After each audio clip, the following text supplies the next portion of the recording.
Let's turn to the US now, where Donald Trump is shaking things up, or at least promising to. He's got a long list of things to do on his first day in office. Tonight, we have a new item on that list: transgender people. Trump wants to expel them from the US Army, and this has triggered a whole new debate. Reports say that Donald Trump will sign an executive order on day one in office. He will ask the Pentagon, which is their defense ministry, to fire all trans workers. And how many is that? Around 15,000.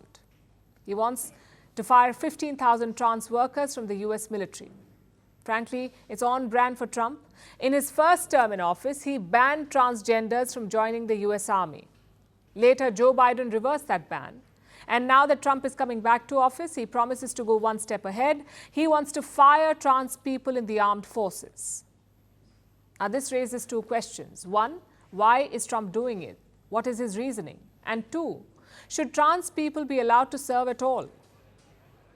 Let's take the first one first. Trump has given no reason this time, no reason why he wants to fire them. But in the past, he has blamed medical costs and disruptions. Although it's evident that this is not about cost, it's about politics. Trump opposes the idea of expanding trans rights, and he has turned it into a culture war. On one side are woke, pro-trans Democrats. On the other side is a realistic and conservative Donald Trump. That is how he has framed the issue. Which brings us to the second question.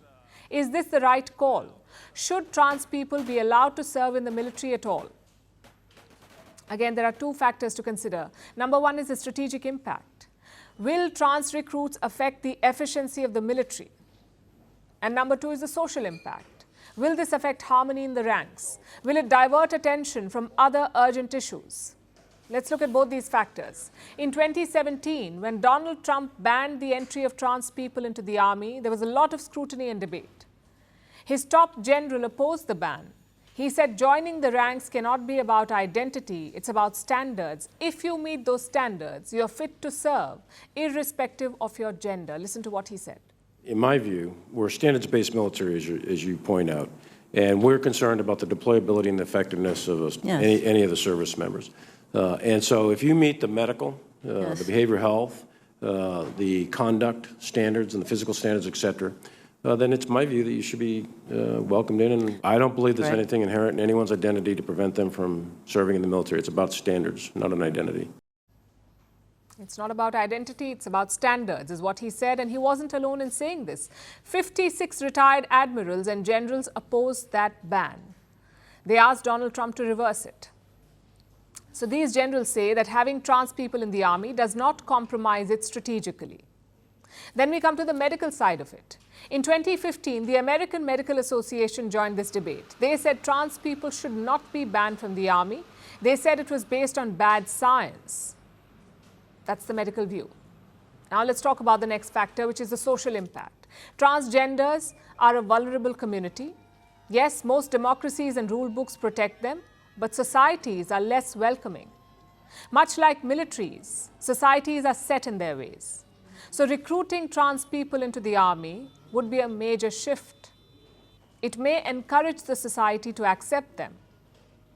Having said all of this, we must admit some realities. Only 19 militaries in the world recruit trans people. That's 19 out of more than 200. And India is not one of them. Trans and gay people are not allowed to serve in the Indian military, but officials are discussing some changes. Last year, they started looking at employment opportunities for trans people. This may not be in combat or officer roles, though. Either way, the fact is that this remains a niche debate. It is limited to progressive democracies with rule of law. The rest of the world does not care. Plus, this is a big change for a rigid institution. Most militaries have decades of traditions and beliefs. Right or wrong, they exist. Changing them will never be easy. Expect the system to fight back, just like it did while recruiting women into the ranks. In the last century, most countries did not like the idea. Only men were allowed in combat roles. And today, around 16 countries recruit women. Even the Indian Air Force has women pilots. Has this shift destroyed the military's foundation? Has it made countries less safe? Clearly not. So the bottom line is this: any decision on the military must be based on facts. It must be based on medical and strategic facts. It cannot be based on opinion, and certainly not on political convenience.